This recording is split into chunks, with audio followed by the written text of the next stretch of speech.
What's up, everybody? Welcome to a brand new episode of Granny Speaks Tea, episode 199.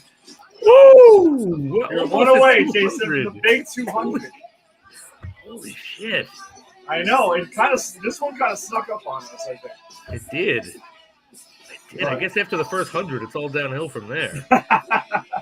Yeah, right. We're just trying to figure it out from episode to episode, right?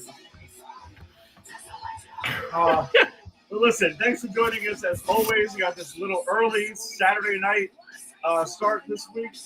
We got some stuff to jump into. We've got two trailer reactions because we got two trailers that dropped this week. One for Ironheart, which has been on and off the radar, so I'm actually kind of interested to see what we got there. Also, we got a new trailer for Superman that dropped on Wednesday, so that's our next kind of like big movie that we've got to cover, right before Fantastic Four. So excited to talk about that, as well as the latest episode of The Last of Us Season 2, which is episode 5, and our movie of the week. We will be watching The Watchmen. We did watch The Watchmen one more time. Chapters 1 and 2 for the animated version that came out last year. So finally got around to that, but I'm glad we could nudge to do so. If you're joining us on YouTube or if you're joining us on Facebook or wherever you find your audio-only podcast, we appreciate the support. I am Ed, and with me as always is Jason. Jason, what is going on this summer Saturday evening here in New York? Summer Saturday evening, it's a beautiful thing. I'm getting so close to the end of work. It's wonderful. But I'll tell you, it's weird because I do the show in the afternoon. I'm fine. Do the show at night. I'm fine. But my witching hour, the most tired I ever am, and I'm going to need to maybe have 2 cups of coffee to get through this 1-hour show. Between 5:30 and 7:30 at night, that is when I'm just like passing out all the time. It's the weirdest thing. I don't know why my body thinks it's sleep time. Maybe it's because I stay up till 4 in the morning. I mean, that could have some. What time are you waking up? Well, all right. In reality, I stay up between 1 and 2, and I wake up like 7 for work. Wow. I mean, that's still, 6 hours then? 6 hours? Yeah. Okay. But last night I passed out at like 11, and I woke up at 9. So I have decent sleep. I shouldn't be this tired, but here I am. Sometimes. Good. It's a Saturday. We got to dance. It's a dancing day. This is true. There's dancing Saturdays. Friday is when we get to that weekend vibe is when, wacky things happen that we don't really know what the hell's coming down. But we've like I said, we've got some stuff to jump in here. And unexpectedly, I guess you want to start with Superman or Ironheart? What do you think? Let's start with Ironheart because I've seen the Superman trailer. As I told you offline, a student of mine, one of my seniors, came up to me and went, "Did you see the new Superman trailer?" And I went, "No, I don't watch the trailers until I do my show." And he goes, "Watch it!" And so then I wound up watching it. You got duped into watching Superman trailer. I did. I got a lot to say about it, so I'm excited. But let's do Ironheart because I didn't even know this was out yet, so I'm excited about this one. All right, so give me 1 second because let me slightly switch it up. All right. Sorry for a second, but yeah, we will be. Let's start off with Ironheart then. Boom, boom, one more boom, and then we're good. There we go. So let's check out the trailer for the next MCU TV show, live action, Ironheart, which was filmed a couple of years ago. So it should be interesting.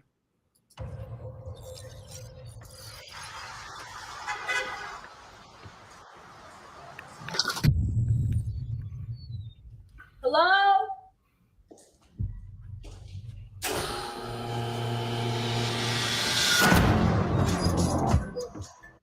For real?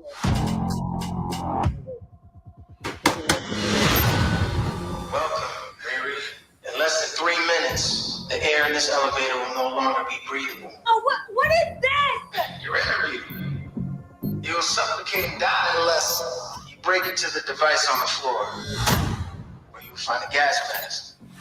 Good luck. Screw this.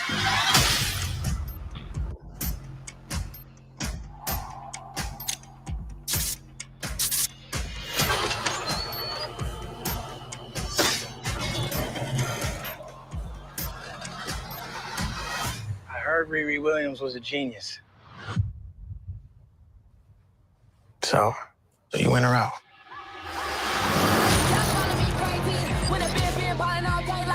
Riri, I see you. I see you're fed up, waiting to be acknowledged for your greatness. You are not the first genius at MIT. How come you're not working at one of those fancy tech firms? After my internship abroad, I want to build something undeniable, something Important?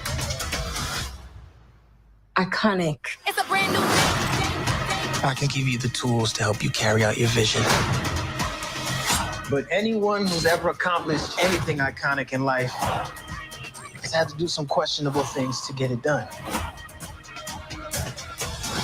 What will you do, Riri? You've bitten off a hell of a lot more than you can chew. I could chew a lot.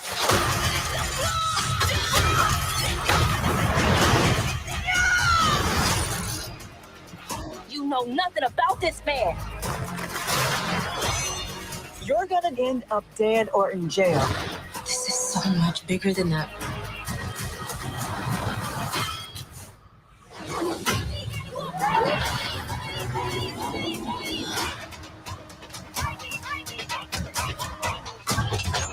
This is wild. A shady bunker. My bunker's not shady. Would a shady bunker have that on the wall? It's literally above a crate of self-guided missiles. I'm returning those.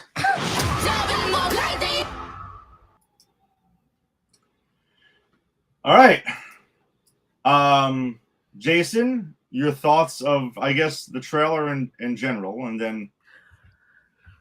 So it looks like a fun show. The trailer it didn't jazz me. I didn't leave the trailer going, oh, I gotta see this. But there's enough there where I'm like, this could be fun.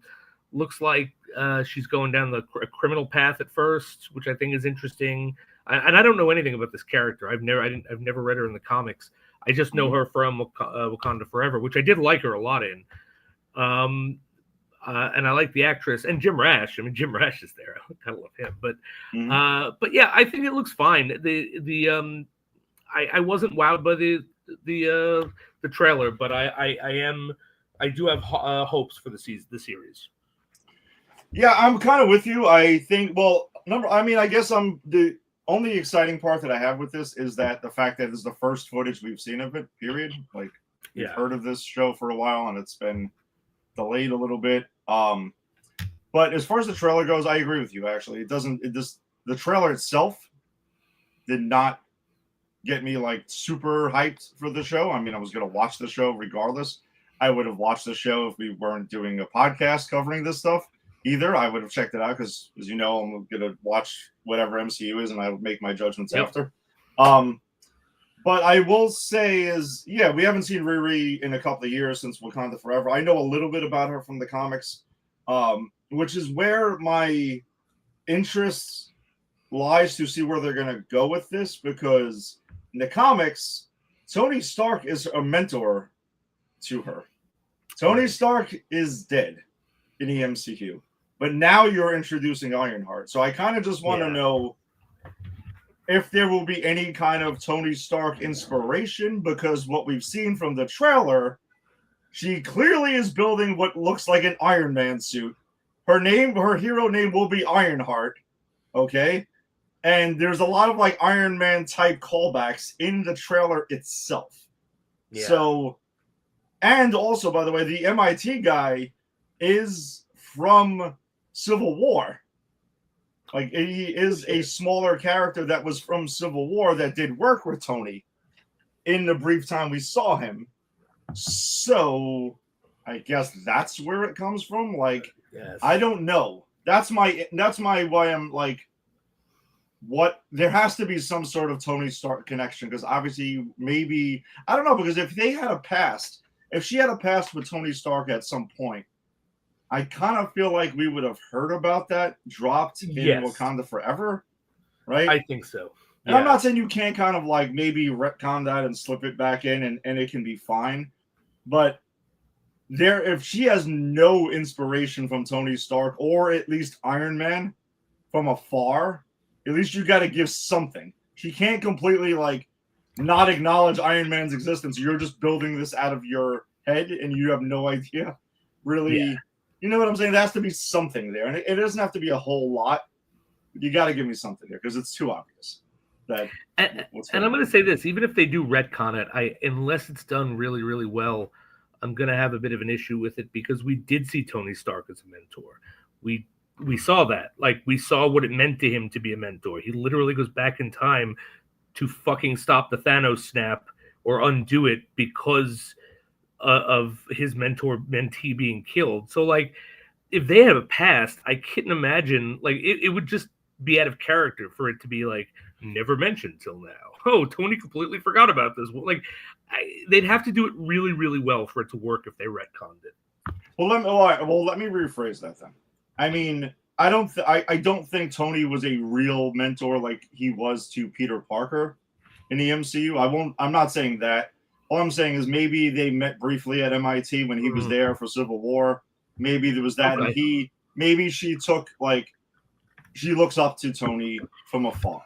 Is all I'm saying. Or again, just maybe Iron Man, because Iron Man, as we know in the MCU, is a known like inspiration a person who saved a hero that saved the universe, right?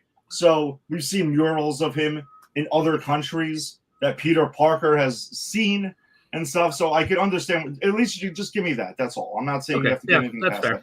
But if there's no mention of Iron Man at any point, and you're building this, as she says in the trailer, iconic suit that basically is an Iron Man suit, and you have there's no mention of Iron Man, I just feel like that's weird.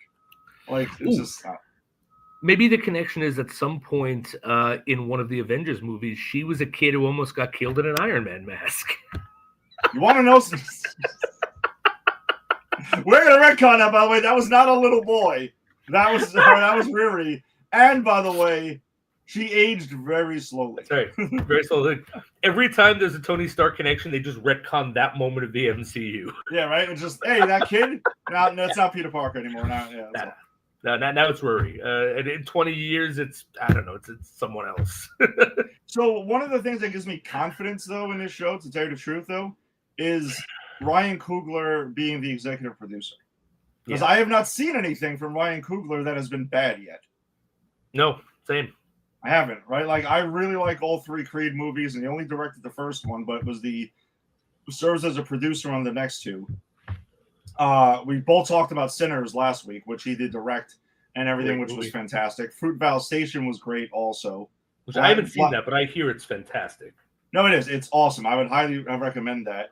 The first Black Panther is phenomenal. And even Wakanda Forever, which we both liked. We admit it's not as good as the first one, but we still liked it. It's not a bad movie by any stretch of the imagination. No. So that's what gives me some hope for it. And I know that they're releasing this. They're dropping the first 3 episodes, kind of like Andor style. That seems to be Disney Plus's current model, because I feel like they've messed around with release schedules a lot. So I'm kind of curious to know, but I think this is only 6 episodes. All right, that's very low commit. What are they going to drop? The first 2? No, dropping the first 3 at once. You're dropping half the season. Oh, now I don't know. Okay. Yeah, hold on. Let me see if I can find it quick. Let's see if the release schedule is on there. Release schedule. First 3 episodes will be released simultaneously. The remaining episodes will then be a weekly basis. Okay. I'm fine with that because, as you know, I don't like to binge watch. So, yes, I don't prefer to.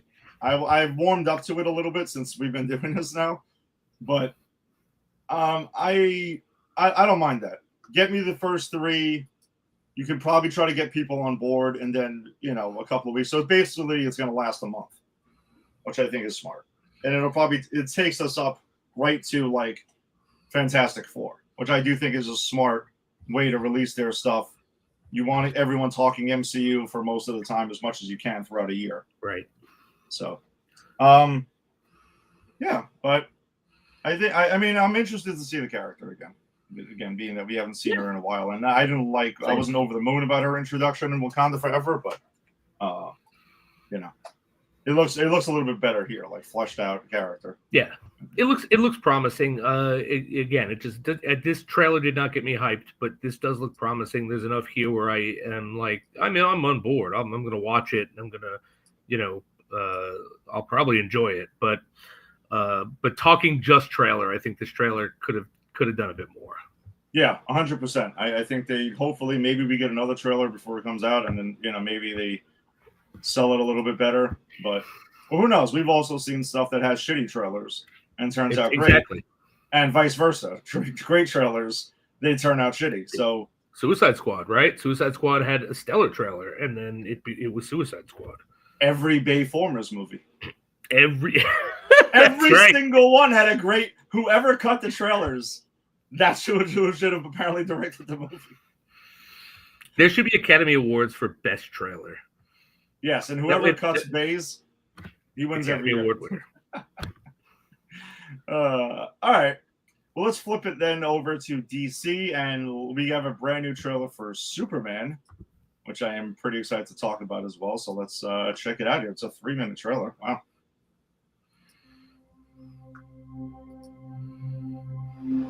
Are you being serious right now? Yeah. You'd let me interview you as Superman. Sure.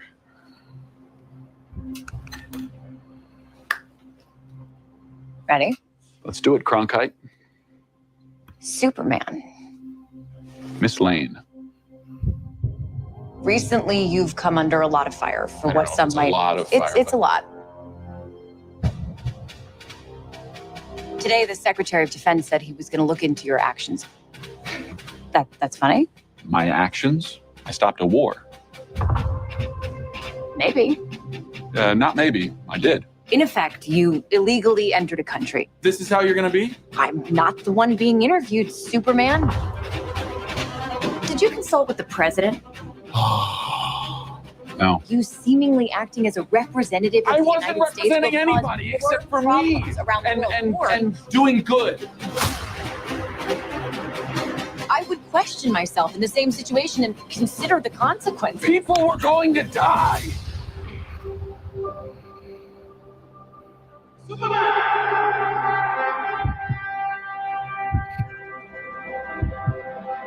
Hey, buddy. Eyes up here.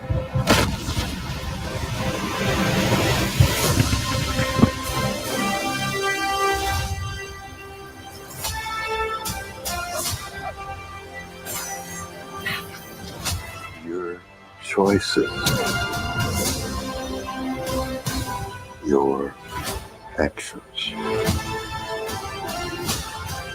That's what makes you who you are.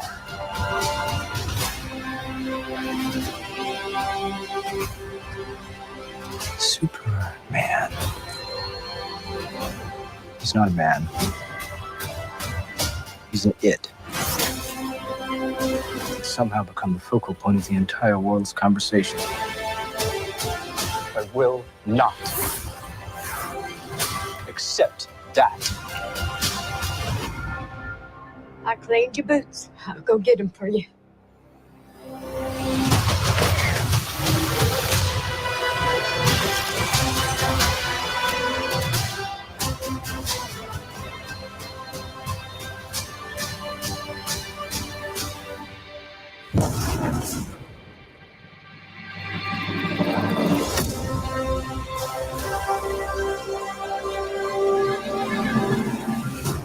You have a dog?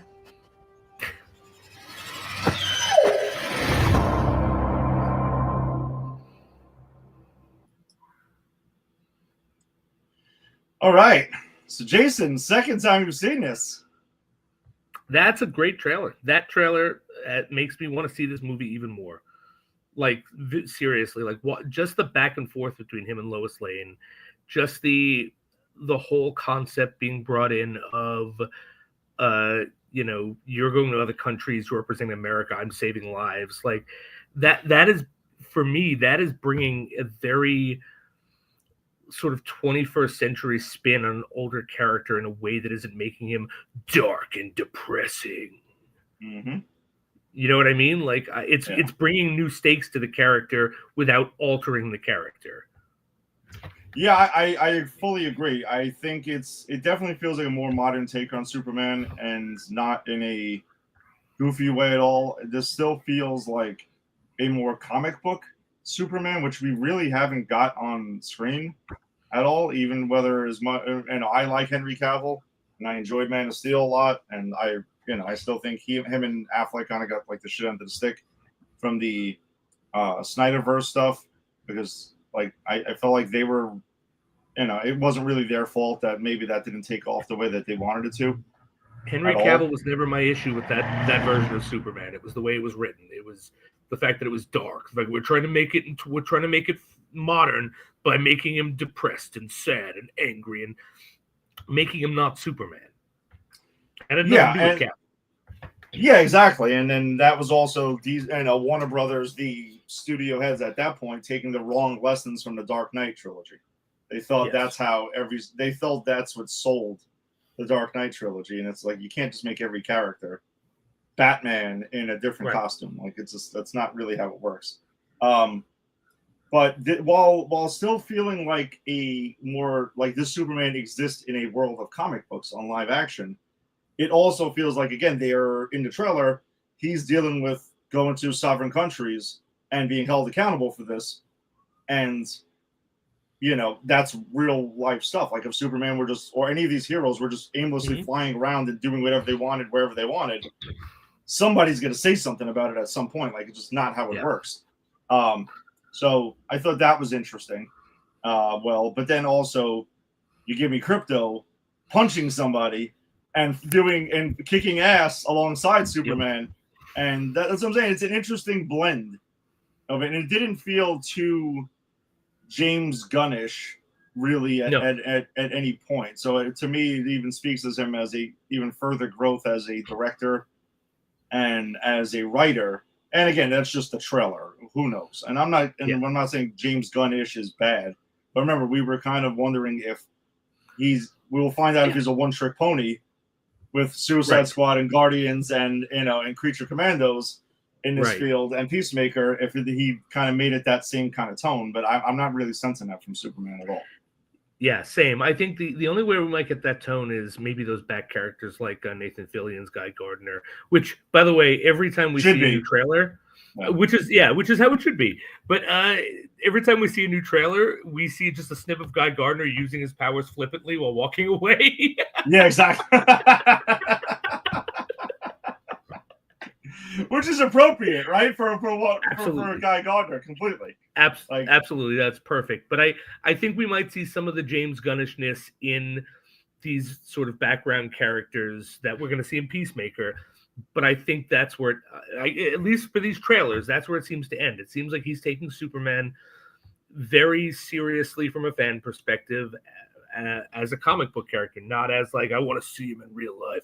I want to see him break someone's neck, But like, as I want to see Superman do Superman shit in the 21st century. And I think that's what this looks like it's kind of being. And I love the fact that Superman's getting pissed in that interview. Like, I save lives. I don't represent anyone. And she's like, I'd ask myself these same questions. And I think that's the right way to go with this character, because he is doing the right thing. But the right thing from the 1950s is no longer the right thing now. And how does that change? And how can you kind of explore that through a character that really hasn't changed without changing the character or making him unlikable? And, this makes, as I said, this makes me want to see the movie even more.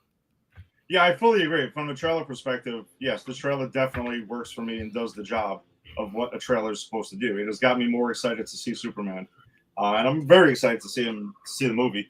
And this trailer definitely knocks it out of the park with that. I think it was a spectacular trailer to get me even further on board with the film. Our buddy, friend of the show, Alex, does have a couple of comments here. Alex, what's up, man? Thanks for joining us. Superman trailer was heat, except for no Mojo or Hasselhoff being shown. That's right. They're hiding it for the fans. It's true. We're going to find out the post-credit scene is a crossover with Mojo and directing a television show starring David Hasselhoff. Right, but the television show is just Hasselhoff eating burgers in front of a mirror, and Yes, Mojo's also eating burgers in front of a mirror, and they're both drunk and yelling at each other.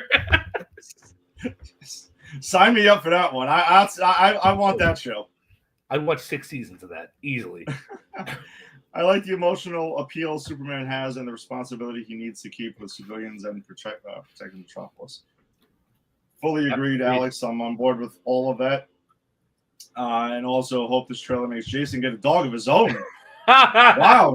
Trying to coach Jason into getting a dog. He's talking to Regina and Finn. What's going behind my back? What's going on here? Well, I don't know. Maybe they get a hypoallergenic. You're allergic, right? I'm allergic to yeah, I am. I'm allergic to So they got a hypoallergenic white dog that showed up in a cape. I mean, if it showed up in a cape, if that's superpowers, what am I going to do? Fair enough. Oh, man, do I wish I could make that happen for you. I got a dog flying around. I can't very well bring it to the fucking ASPCA.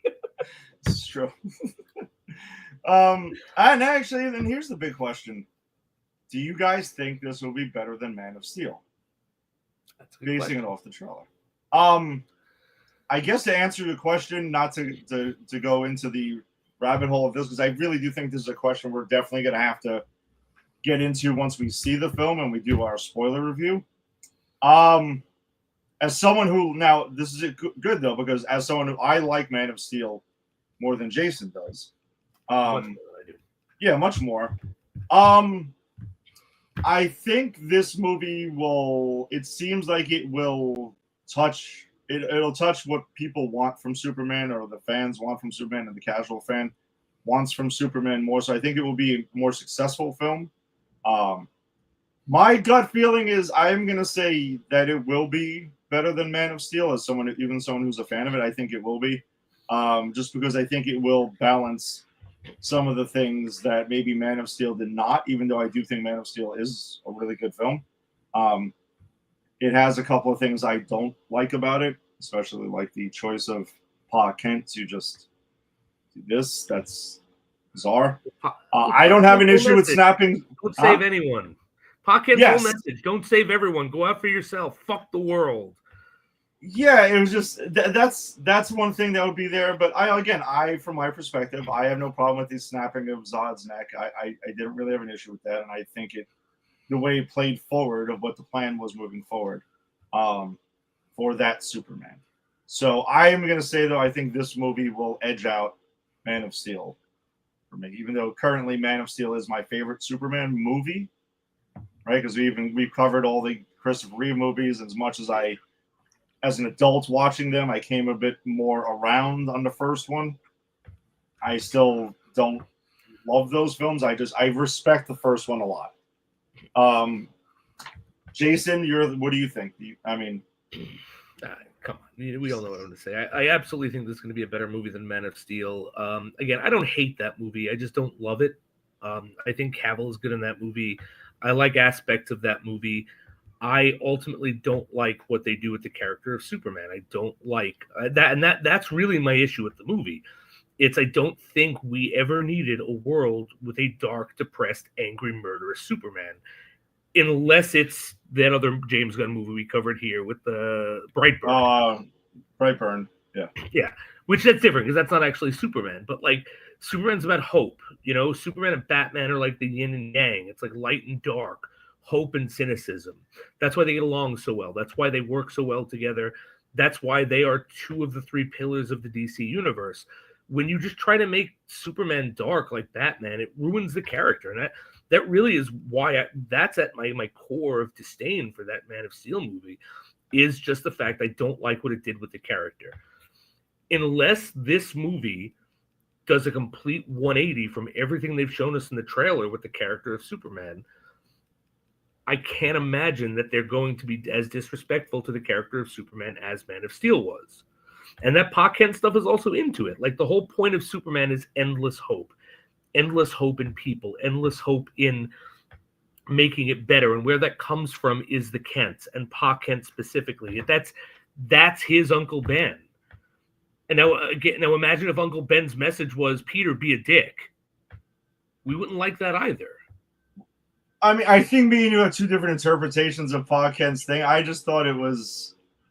I mean, I understood what he was. Yeah, what he was. I know what.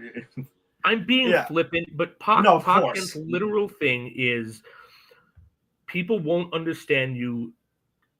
Keep it to yourself, even at the expense of others. And that is antithetical to what Superman is about and what the original message from the Kents are. So yeah, he's not saying be a dick, but he is saying let people. He literally, I remember talking about it, he literally gets mad at him in that movie for saving a busload of children. Pa Kent thinks you just should have let those kids die to protect your secret. That's not Superman to me. No, which I agree with you on. That's where the Pa Kent stuff is where that movie, that's some of my issue with that movie. I think visually, the Superman stuff, like we talked about Zack Snyder a lot the last couple of weeks, I think Man of Steel visually is a beautiful film. Oh, looks great. I really do. And there's a lot, I don't know. There was moments of, I think the film has more hope than I think, not just you, some people in general, because I've heard that's the criticism mainly of Man of Steel.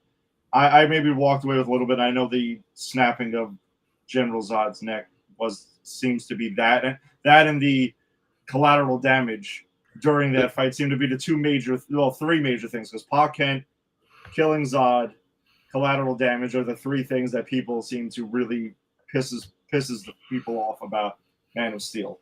I don't know. Again, I do still think this will be a better movie. I'm not, and even when we talk about it, even if I do think it is, I'm not going to use it as I'm not going to poo-poo on a Man of Steel, but the comparison will be inevitable. Yeah, no, Man of Steel and Superman the movie, I'm sure we'll even have to kind of naturally look at those three films then and be like, all right, where is it at? Yeah, right. I agree, and it's probably going to be better than all three. It's probably going to be the best of the three. Just that the fact it's going to have it over the first one, just the fact that it's through a modern lens, and we kind of know what we're doing with superhero movies. Like we talked about it, that was the genesis of the superhero movie. They didn't know what the fuck they were doing. We had an hour of Superman becoming Superman. No one needs that anymore. I don't get the impression we get any origin here, and I hope we don't. Everyone fucking knows the story who's going to see this movie. If you don't, watch the first hour of Superman or the first half an hour of Man of Steel, and then go see this movie. Well, that's what, yeah, and I'm pretty sure James Gunn said we weren't giving origins to Batman eventually or to Superman. They're just going to say, hey, listen, this has been done at this point. We'll allude to it when we need to, but overall, you guys get it by now. We're going to treat the audience as smart. Right. And we know that works because Spider-Man did the same thing. We never got the whole Spider-Man origin story because the MCU knew you've sat through this twice, 3 times already.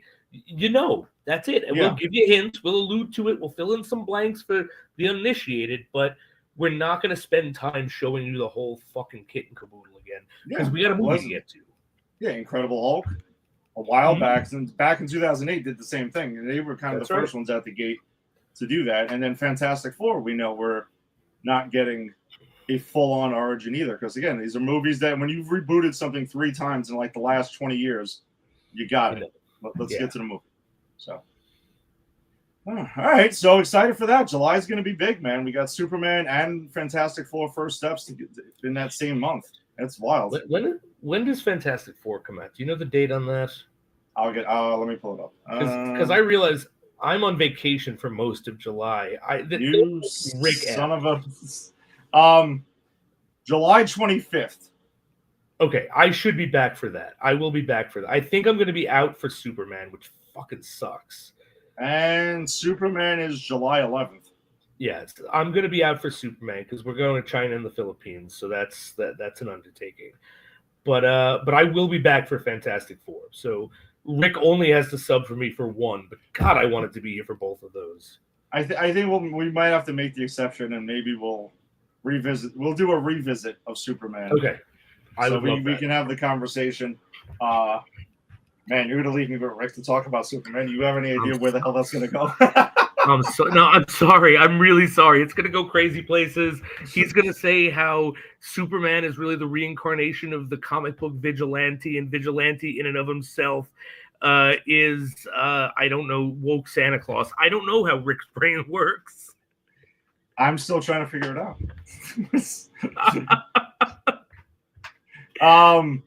Yeah, I don't know. Well, whatever. We will figure that out. We'll figure that out.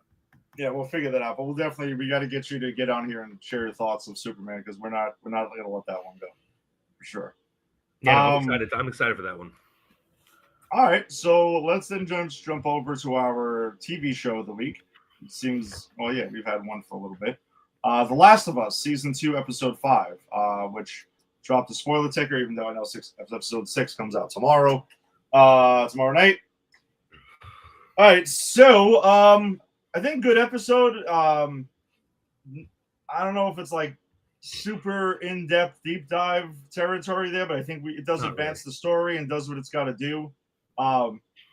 Pretty wild ending though, and I'm curious to get when we get there. I'm curious to get your thoughts on that. But I was like, oh, okay, yeah. So I think this episode, I've talked about this before. This episode rings to me as this is a lot of playable stuff in the game and cutscenes because it's a lot of action. Yeah. The girls, no, the women, the ladies. How do I say that without sounding like a fucking douche? Ellie and Dinah, I guess I'll just call them by their names. Well, how old is Ellie supposed to be? How old are they in this? Like, oh god, Ellie was 13 in the first one, 18 or 19. Like they're young ladies. Okay, well, whatever. It doesn't matter. If you even said girls, I think that's okay. I mean, we're 45-year-old men talking about people under 20.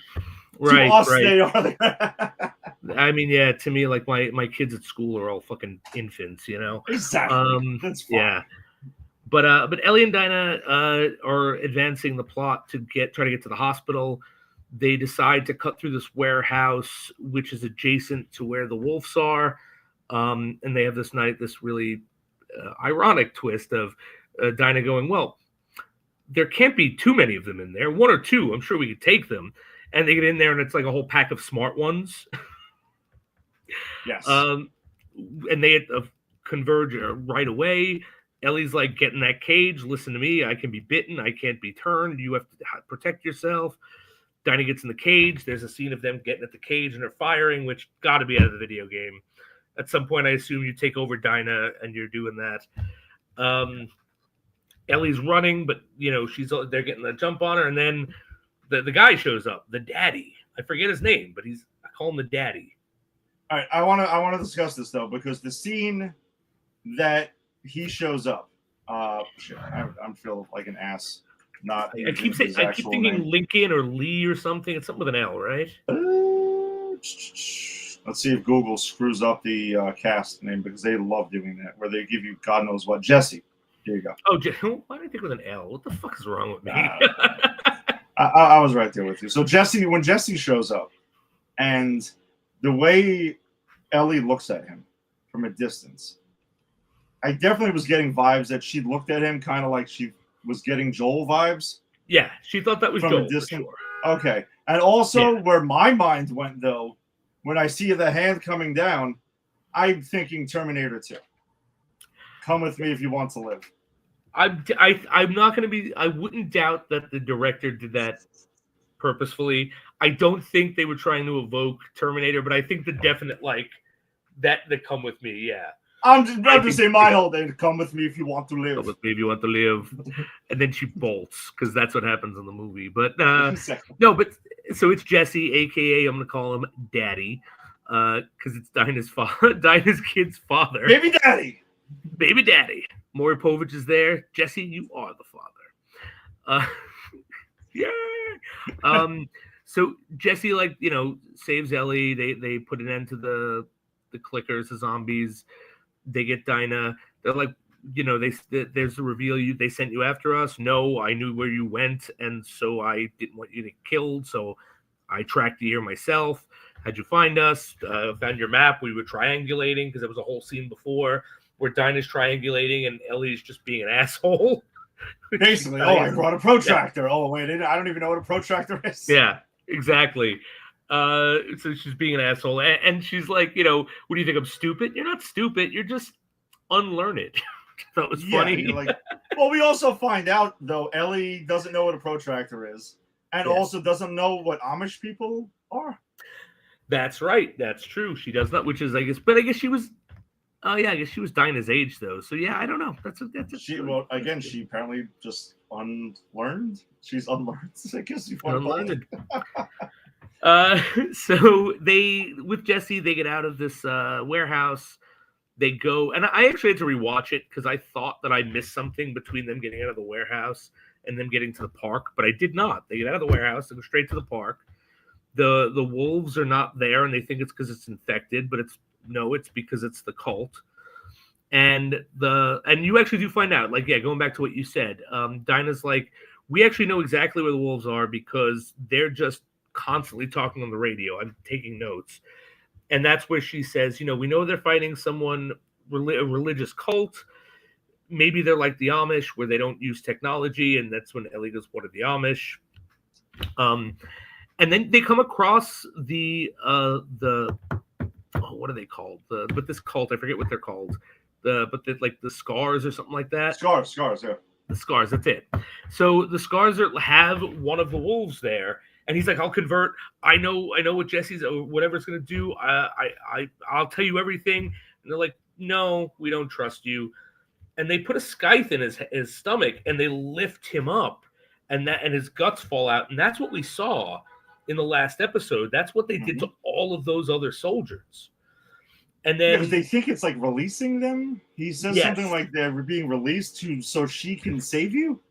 Yeah, so in their head, they are saving them by releasing their spirits into the Night Mother, or whatever the hell they call her.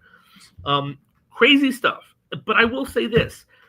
The first time I watched this, I went, oh, so clearly they're the evil ones. But then I remembered, I don't know, though, because the first time we saw the wolves dealing with a Scar, they weren't much nicer.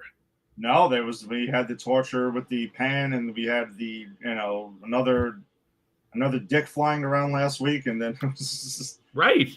And so I wonder if that's the point. Like they're setting up these parallels between these two groups that they're both kind of just as bad in their own way. I agree. I think they're both. Yeah, I don't know, but then I guess when you really think about it for a second, right? Like they're both bad, right, to our hero. But then again, our heroes, like Joel, did what he did. So really, in some ways, nobody's really people in an apocalypse situation. People just doing what they got to do, and nobody's hands are really clean. Yeah, and I guess that's the point, right? That's the point of this season because Joel's isn't, the wolves aren't, the Scars aren't. Everyone's right in their own head. No one's right in the other's point of view. Is there an overall truth? Is there an overall right or wrong? Outside of survival? Which I think there's during the conversation that Dinah and Ellie have on the way to that building. She tells we get more insight to her backstory. Yes. Right? And short version is, she really had to do some fucked up shit also throughout her time, but her mother and her sister got slaughtered, but she didn't see it. She was out. And she was telling Ellie, because this was when Ellie says, you're pregnant, what are you doing? Do you want to turn back? We can turn back. She feels guilt. And she says, if they did to me what the wolves did to you, I would be fucking hunting them down to the end of time. That's that. Yes. Regardless of what Joel did, because she says, whatever Joel did, still wasn't the justice that was required. Like, that's not justice. That's not eye for an eye. So fuck them, and that's it. So which further made me really think nobody's hands are clean in this series. Yeah, and actually in that story starts with, I'm glad you brought it up, that story starts with her, do you want me to tell you about the first person I killed? Which is kind of an implication is everyone has killed someone in this world. Yep. Out of revenge or a version of it. Survival or whatever. Yeah. Mm-hmm. So yeah, thanks for going back to that. That was because that's very important for the character of Dinah and kind of goes through the theme of the season so far. So then Dinah gets shot with an arrow because the Scars have clocked her and have clocked the gang, and Jesse kind of gets her out of there, and Ellie continues on to the hospital. And before we get to here, I almost forgot something. This episode does open up with one of the Wolves operatives being questioned about why she killed certain members of her team, which you find out is her son. And the reason is because they got to a part in the underground of the hospital where the spores were airborne. And he was infected, and he told her, Mom, fucking cut this off. You cannot let this out. And, so that plays into what's going to happen, because Ellie gets in, and she tracks down one of the people who killed Joel. Yeah. Forget her name. It's the bald woman. And this great scene where she pulls the gun. She goes, you recognize me? Oh, you recognize me. And she's like, we let you live? And she goes, maybe you shouldn't have. And then she tells it like, well, you don't understand what Joel did. He killed, and she just keeps saying, where's Abby? Where's Abby? And she's like, no, I'm not telling you. And she's like, you don't know what, oh no, wait. So I'm getting ahead of myself. So she goes, I'm sorry I had to see that. I sometimes I wake up at night hearing that scream, seeing his face. And then you see Ellie kind of lower her guard. And she goes, but that bitch deserved it. She throws something at Ellie and runs. And Ellie snaps to it, grabs her gun. She starts shooting at her. The wolves are upon her. She chases the woman into a dead end. She goes down an elevator shaft. Ellie's firing at her. She goes down after her. Once they get in there, that's when they open it up. And that's when you see the kid that they trapped in there, who's now a fucking spore himself.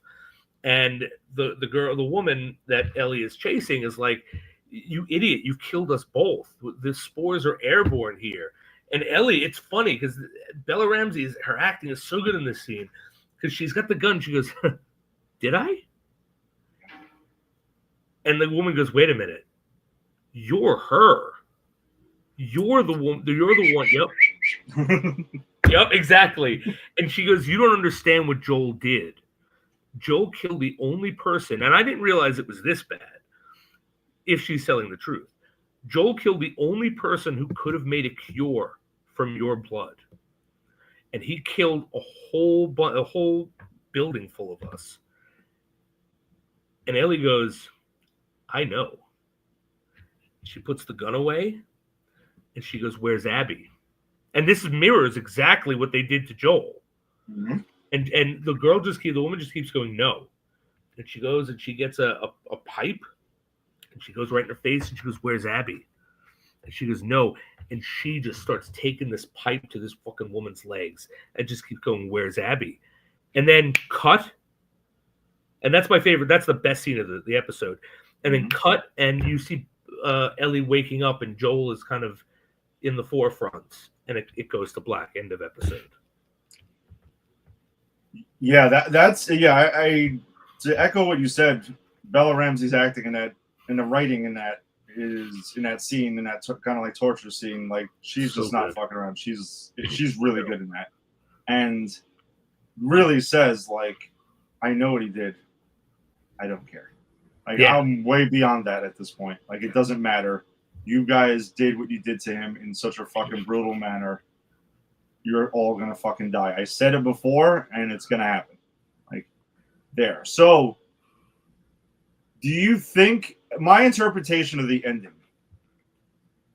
Okay, I think she blacked out at a certain point, and we're kind of seeing her visualizing. Because obviously Joel is not being resurrected, so that's not happening. I think she blacked out at some point during this, and this is like kind of just her vision in her head of Joel. What do you think? I don't know if she blacked out, but I definitely think it's symbolic of I'm joining Joel on some level. I'm getting revenge. It has something to do with that. I don't think she blacks out. I think what goes on after we black out is she tortures the shit out of that woman until she gets the information she needs. But I think that cut is it's a character moment, right? It's like she and maybe now that I'm talking it through, maybe it's this. She's been trying to commune with Joel to get this thing with Joel throughout the whole season, right? She misses her chance after he's killed, but she tries that episode. Then there's the guitar playing. There's some more guitar stuff in this one. Which and gets now cut real she's- short. She cuts it real short short. immediately. Yeah. Yep. But now she's getting this connection with him in a very brutal way of, we do what we got to do for the ones we love. Mhm. You know, and it's like, yeah, I'm going to torture the shit out of this woman till I get what I want. The same way Joel shot up a building full of innocents to save me. You know, and I think maybe that's what it is. It's like, you know, she's becoming more like him, not necessarily in the ways that are good, but it's bringing her closer to him. Maybe that's the symbolism there. Yeah. Yeah. No, I agree with you. I don't think she stopped the torturing. I just think this is maybe what it was going on in her mind. Oh, yeah. Maybe This is when where she goes finished, to. yeah, her mind just goes there. And it's, remember, she's waking up in a bed. She looks like she's like happy, right? She's like, you know, joyful. She's Yeah. at peace. That's what I'm kind of thinking, that it's just like, it's like that. But I can't say I'm 100% sure, but that was my interpretation, because I think they do like leave it open-ended for that. Yeah, I think the point is for the discussion, because there's no way to really know until the next episode. No. All right, so I guess we'll decide to see where they take it this week. I mean, we don't have to wait too long for it. I'm pretty sure. No, actually, shit, I'm not going to be able to. I'll probably be watching it Monday, I think, at some point. I'm not going to be able to watch it tomorrow night because I'm going to be out tomorrow night. Damn. All right. Well, we shall see where they. I think, I don't know how many episodes there are in this season. Let's see. Episode. I'm guessing 8. I have nothing to base that on. Is that what? I have nothing to base it on. It's my guess. 7 episodes. Oh, so we only have 2 left. Okay. This Last of Us season will run 7. That's shorter than the first season's total of 9. I was thinking 9, but all right, interesting. Oh wow! So damn, we only got 2 more episodes left. Yeah. All right. Well, this is coming to a head quickly. Yeah, I didn't expect it to end this quickly. Damn, that's kind of sucks. I'm enjoying this. Yeah, me too. All right, and I guess that will take us to our movie of the week. So, or movies of the week, technically. So we did start our Alan Moore run of adaptations of his graphic novels, which brought us to Watchmen. And man, are there a good amount of adaptations of Watchmen.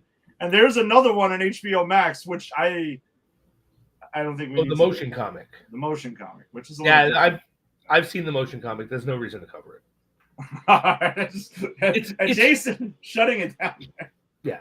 No. It's fine for what it is. Yeah. It was the only live action quote unquote that we had before all this other stuff.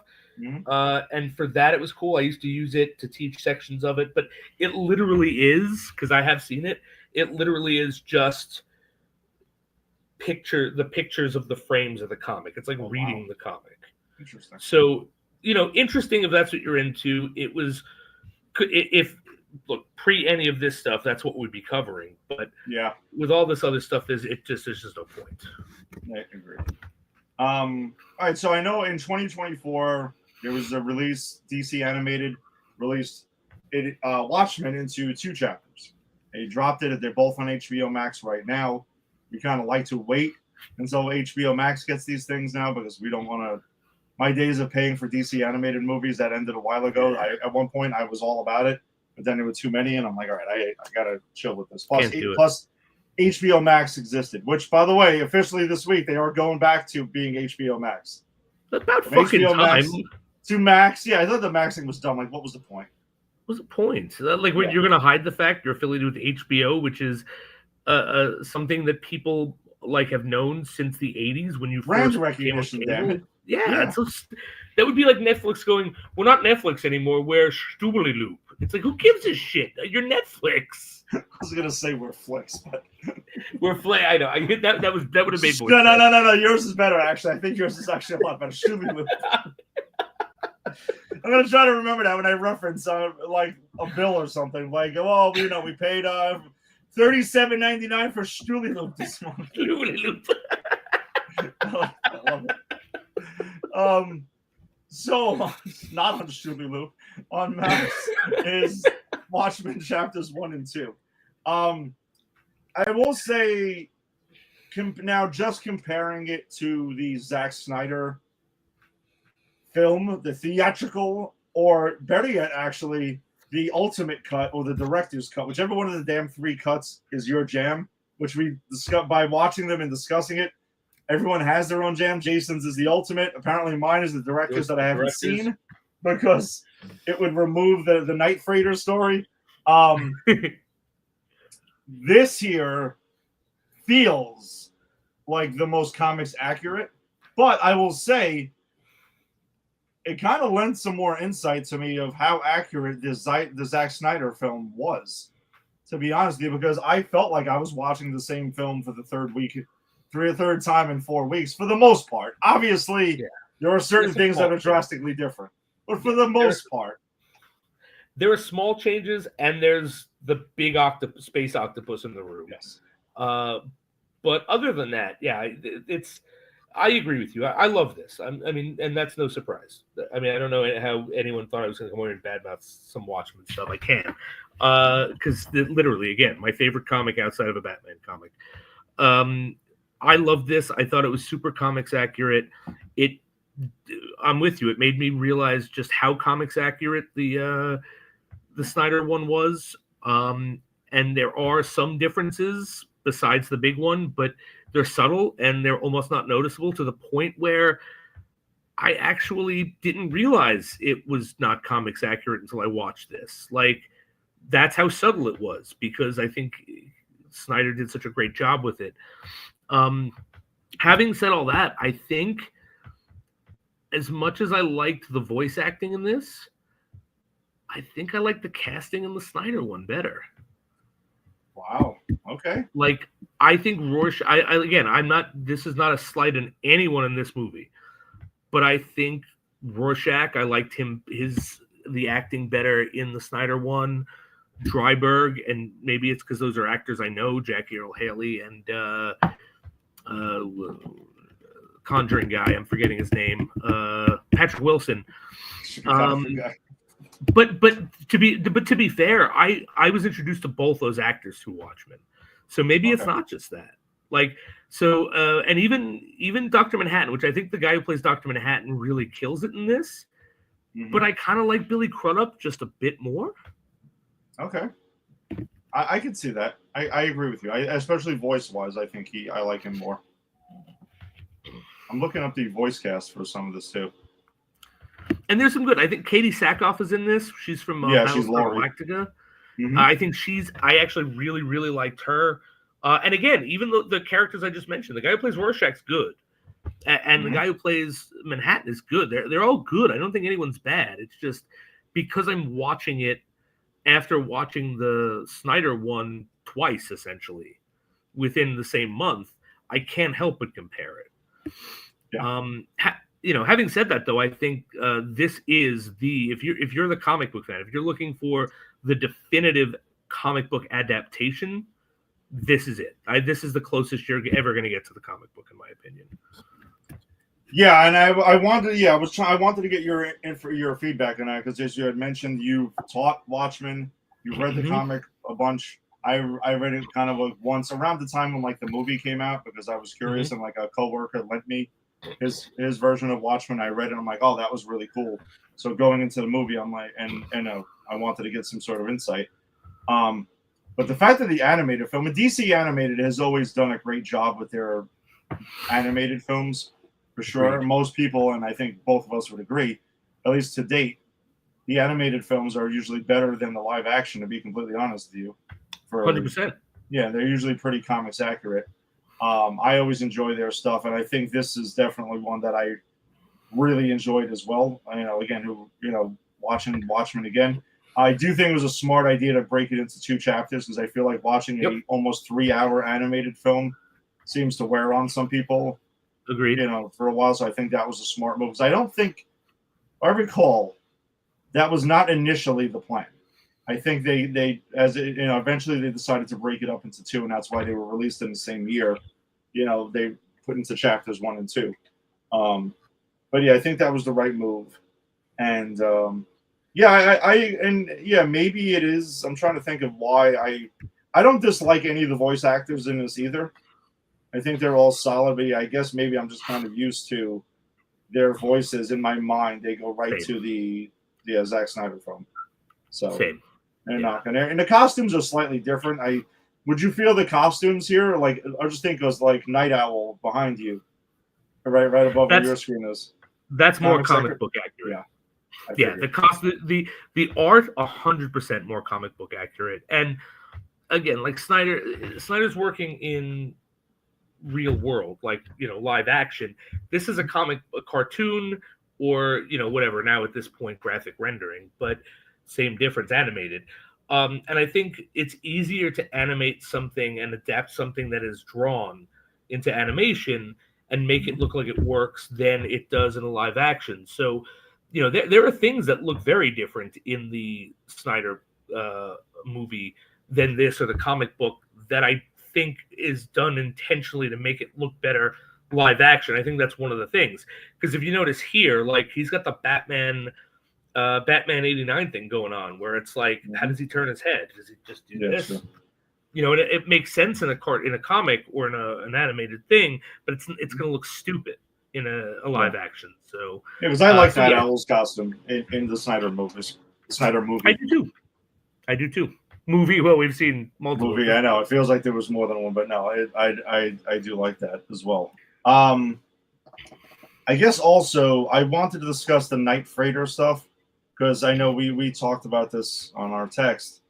I do think the Night Freighter stuff, if you were someone who, like myself, felt like watching it in the Zack Snyder in the director's cut or ultimate cut, you felt it was a bit jarring for a film, which I definitely felt that way. I feel like they do a better job of blending it into the story. I agree. More in this, because you see times where there's like captions and bubbles and it's showing you what's going on in the Watchmen story. So it puts the mirroring of the Watchmen story with the Night Freighter more in your face, and it makes it a little bit more obvious. Yeah, it makes it work.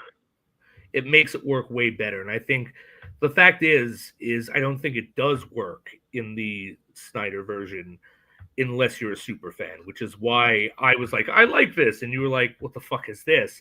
Because it doesn't have the mirroring effect it's supposed to. I go in with the foreknowledge of the mirroring effect, and therefore I put it in there. You don't. So you're like, what am I watching? And I think that is perfectly shown here, because you're right. It's like you'll see, and the way they did it was just showing you the panels of the comic instead of having it live action. And then it'll overlap into the real world, but there'll still be the panels, which is what it does in the comic.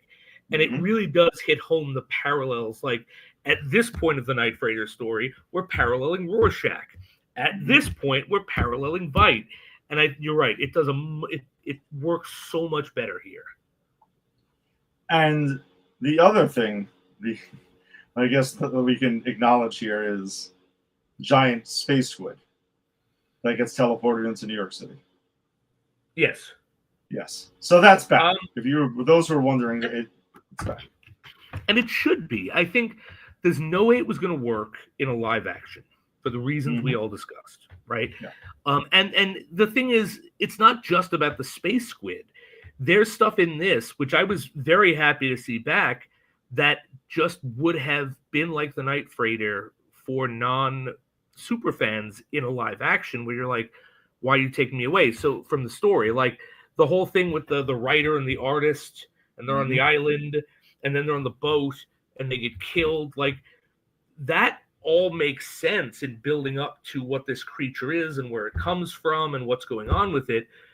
But if you had that in the live action, it would have made it drag. And if you don't have that, you just have a big, inexplicable fucking space octopus. So Zack Snyder would have had to make a 5-hour Watchmen then. Exactly. And I don't think even Zack Snyder doesn't want that. Because that's like, again, that's 45 minutes of blue balls and sack and dick going back and forth. No one wants that. No, nobody. No, it's not what you want. I think Snyder made the best call for the movie, but that is not to say that I think the space squid is a bad call. And I think because I think it works here. No, absolutely works here. I had no problem with it here. So that's there. And I think it was really cool is during the credits of both, chapters 1 and 2, you kind of got a little bit more stuff. Like Rorschach's journal is found technically during the credits of chapter 2, right? Yeah. And they also show like different ads for different stuff that was in there. Like it was like the meltdown and stuff like that, the candy that we see that's in there, like different things that were throughout the universe or through our scene in the background throughout chapters 1 and 2 of Watchmen. I thought that was a pretty nice touch. There's like a radio thing playing and stuff. I thought that was pretty cool. Yeah, it's a lot of great world building, and it does a really good job of something I mentioned that, of course, the Snyder stuff couldn't do, but I thought was really cool in the comic was, everything is an offshoot of Dr. Manhattan, right? Like he brings technology that we don't have. That's the alternate universe. It's not even about like the mass vigilantes like Night Owl, the original. It's about Dr. Manhattan. And you get, where does Rorschach get his mask? You get that in this. Like, it's a fabric that only exists because of Dr. Manhattan, that where the ink is always on the move. And he was a seamstress, and he makes it for Kitty Genovese, who I brought up on the podcast a couple of weeks ago, who was a woman who, as said in the show or in the movie, was murdered. I don't know if she was raped, but she was definitely murdered while people just kind of watched and did nothing. And that's the catalyst for his first Rorschach twist. And so, the fact that they explored that, I loved. The fact that they go back to his original, moment of when he becomes Rorschach, and he actually says it. I don't think he says it in the movie, but he says it in this. That's when Walter Kovacs closed his eyes and Rorschach opened them. Yes. And if you notice, it's much more brutal what he does here. Like he pulls a fucking saw in this. Like literally, here's a saw. I'm burning this down. Don't bother with the handcuffs. Yeah. Now, you also said, I think you had mentioned on our text too, that you felt like this version made you feel like that maybe Rorschach was like a bit more of a sociopath or just psychotic, or is just an asshole? It made me realize how despicable he is, like as a person, not as a character. I think he's a great character. Yeah. And that's the point, right? The whole point of this is no one who is really genuinely wanting to do good is going to join and last in this profession, right? But if you in the beginning of this, when he walks into the bar and he's like, I want to know who killed the comedian, and he just pulls up to some random kid, starts breaking his fingers. That was the moment where I'm like, and he's like, who killed the comedian? Crack. And he's like, I don't know. And then even after he believes him, he breaks another finger to make a point. So and that's the point. Like Rorschach is technically our hero. The story is told through his eyes. He's our protagonist if you really look at this. Yeah. But the whole point is that he is just as crazy as the villains, if not worse. And what he does to Moloch is even worse. No, it is. It's actually, and also that when Night Owl tells that story, it's a Silk Spectre about the guy who goes around who's looking for punish me. What happened to him? Rorschach threw him down an elevator shaft. He tried that shit with Rorschach, and he just threw him down a fucking elevator shaft, and that was the end of that. He's like, I avoided him and stuff like that. I wouldn't want to give him what he wanted. Like, no, Rorschach's not fucking around with that. Yeah. And you also get to see a bit more into Rorschach's history. You see the abuse, because I don't think they touch on it in the movie. But they don't really explore it. Like he says, I'm the child of a filthy whore and one of her clients. And then he's put into foster care. And you have that moment where he Mike Tyson's this kid's ear. And he's a damaged kid who gets further damaged as an adult and goes down this path to the point where he completely loses his own identity and becomes this, I don't want to say right-wing force, because I don't believe, and when we're done with this, I did do a little, not rewatch, but I did a little looking into the Watchmen show that I want to talk about after this. Yeah. So I don't want to say that he's a right-wing force, because I don't think that is his intention. But I think he's definitely this black and white, there's no room in the middle, you're good or bad, and the bad need to be punished with impunity. Like he's that kind of mindset. Mm-hmm. Yeah, and I think, yeah, I agree. Well, yeah, he's definitely got more of a conservative view of things, for sure. Yes. Oh, and you see more like probable homosexual. Like he clearly has also disdain for certain others. You know, I mean, Yes, he's not racist, absolutely does. but there's definitely like homophobia and stuff there. Mm-hmm. Yeah, no, I guess now we're talking it out. Yeah, there is more exploration for Rorschach in this, for sure. Yeah, and I think he's the character who benefits the most from this, besides the squid. I think him. Well, besides the squid, I think him in Manhattan, because Manhattan also gets the clockmaker stuff that you don't get in the movie, which I think is a key metaphor to why he's able to do what he does as Osterman, right? Like Osterman's father was an immigrant clockmaker, and he was training to be a clockmaker. He can actually rebuild them because that's what he does. He can take broken parts and put them back together. And his father, after the bomb was dropped, said, "Fuck this! You're going into physics." Mm-hmm. And he goes into physics, and there's that really bittersweet moment of him fixing Jane's watch, and that's what brings him into the spectral field, which we don't get. Yeah, he fixed it in the movie, but we don't get the irony of like that's really his passion. And then he literally puts himself back together.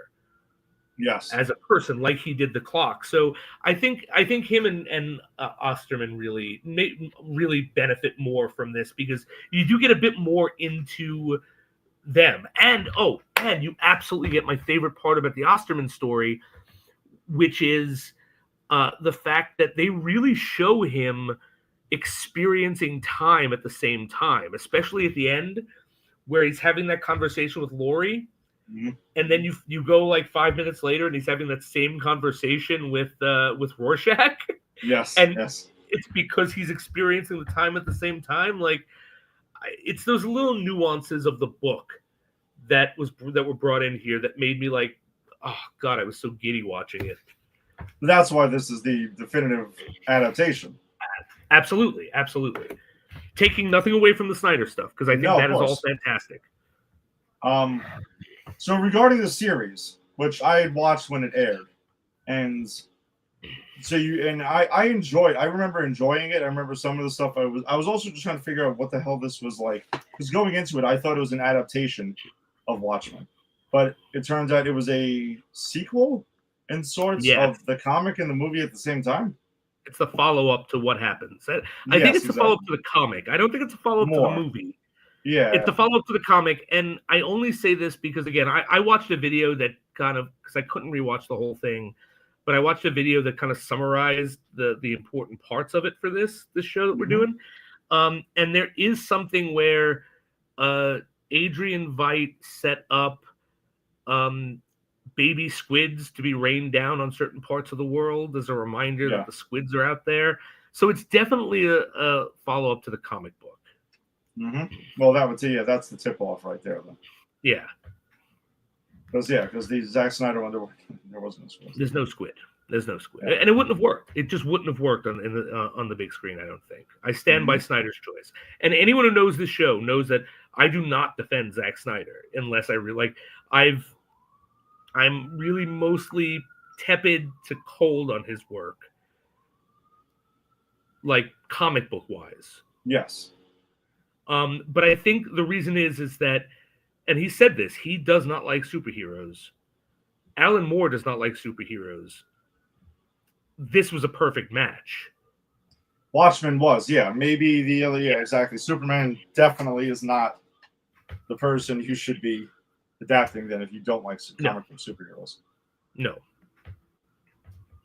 Is there anything else from the series though that you wanted to touch on? Yeah. So I did want to talk about the series because I watched it and I really liked it as a show. I really liked the story.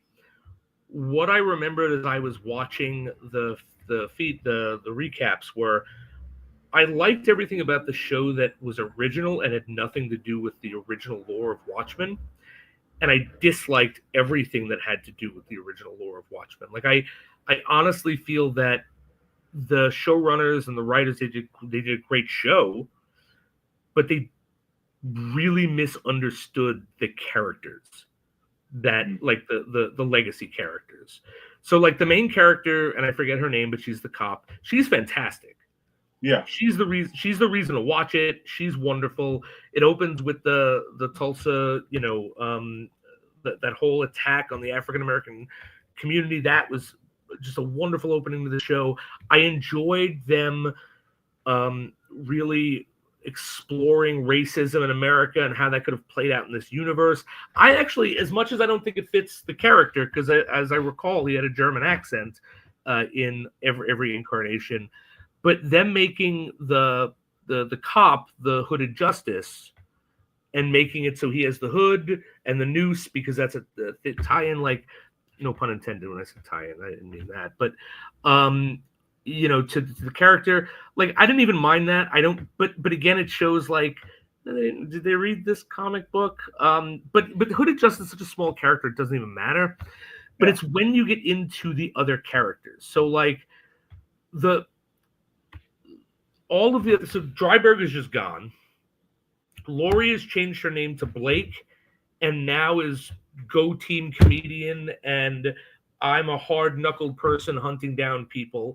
So she has a complete 180 from what she was. And like, I don't see the Lori Jespesic that we see in any of these mediums saying, you know what? The guy who raped tried to rape my mother was right. Let me be like him. So right there, I feel that's a gross misunderstanding of that character. Even though I get what they're trying to do.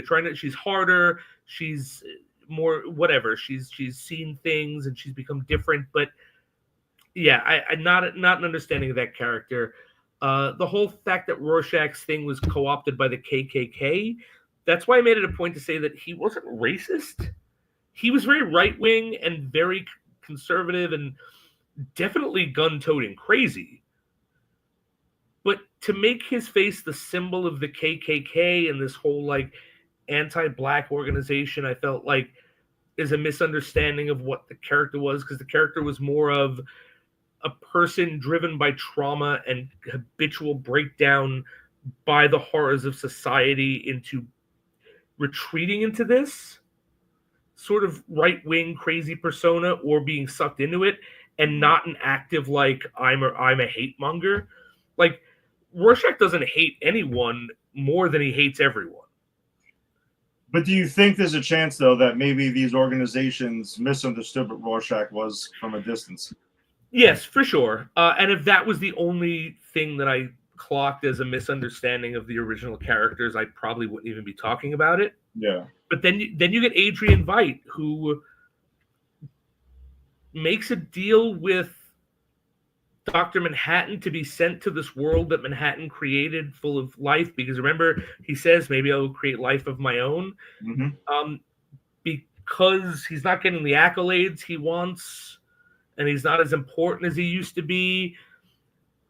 And then he wants to get off that place, and he's bored, and like, that just doesn't, to me, I don't even know where the fuck they came up with that. That doesn't seem like what a narcissist with grandiose personality disorder would do, like, in that situation. And it just makes no sense, except maybe Jeremy Irons, they had 2 days with him and he didn't want to work with anyone else.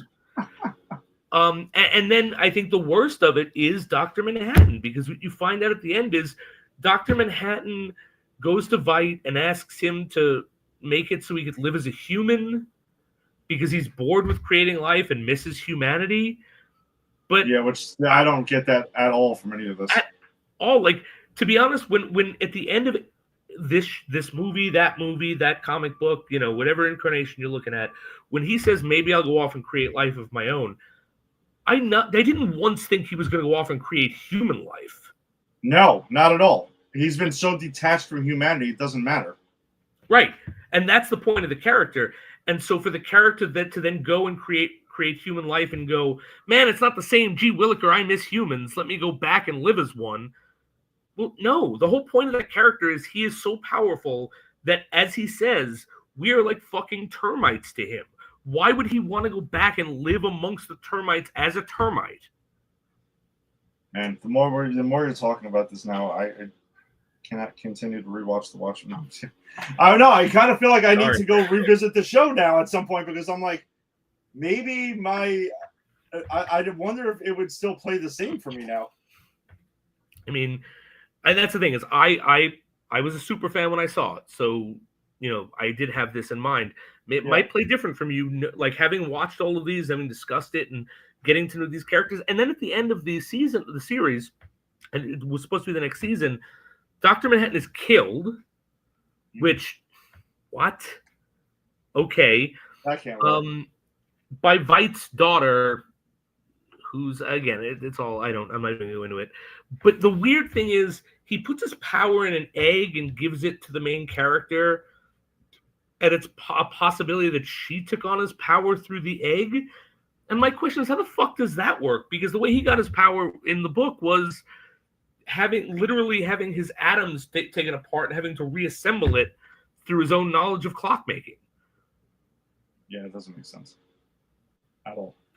Yeah, and so that's why it was a great show when it had nothing to do with the lore of the Watchmen. I kind of wish they just did their own thing, and like this is a dystopian version of a superhero shit you didn't see that we're creating. But when you bring in the Watchmen legacy characters, I have a problem with each and every one of them. Or maybe the person who wrote it, who also didn't want to do anything more than one season because they wrote it as a one-off, didn't want to do another one.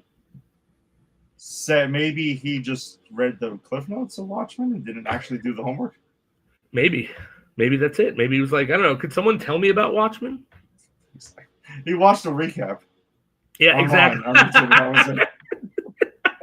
In all fairness, I did that for this show, but I did. Yes, but you watched it already, so that's a little bit different. You're doing it to jog your memory. If you've never seen it before, that's a completely different story.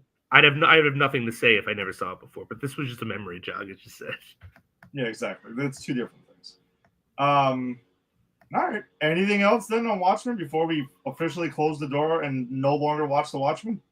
Oh man, I don't know. I just want to keep this going because I love the Watchmen so much. We didn't even get to Watchmen babies from The Simpsons, which was a gag. But yes. No, I guess I'm good. I guess we can close Rorschach's journal and send it to Fox News. Ship it there and see what happens.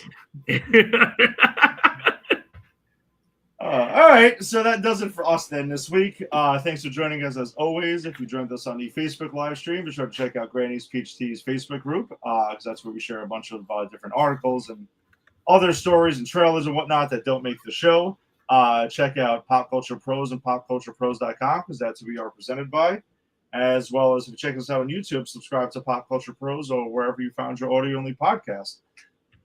Jason and I will be back for episode 200 of Granny's PT. So maybe we'll cook up some stuff and see. We'll see where that goes here. Could be a clip show. Can we do a clip show? We just do a clip show, right? And just us watching old clips of it and just like going into it. That'd be fantastic. Hey, do you remember what we said about spritz or spray? What was that? Yeah. Squirts. That's it. Squirts. All right. Yeah, we'll be back next week. We'll be talking about episode 6 of The Last of Us. And we'll discuss it movie-wise. I mean, we are pretty much due for Swamp Thing. And we're going to continue Alan Moore because we're not done with Alan Moore quite yet. I think it's Swamp Thing. Ginny is already committed. She already said that whenever we're doing it, just let her know. She has to be on it, she said. So we will be joined by our special guest, Ginny. All right, so Jenny's coming back for 200, and I think one of the other times she was on was episode 50. If I remember right? Batman Forever. I think so, yeah. I think that's right. That was. Absolutely. So all right, so I get it, Jenny. I see what's going on here. You're just parachuting in on our anniversary episodes. I see it now. I'm on to you. See you guys at 400. Peace. All right, so we'll see you guys next week. Peace. Later.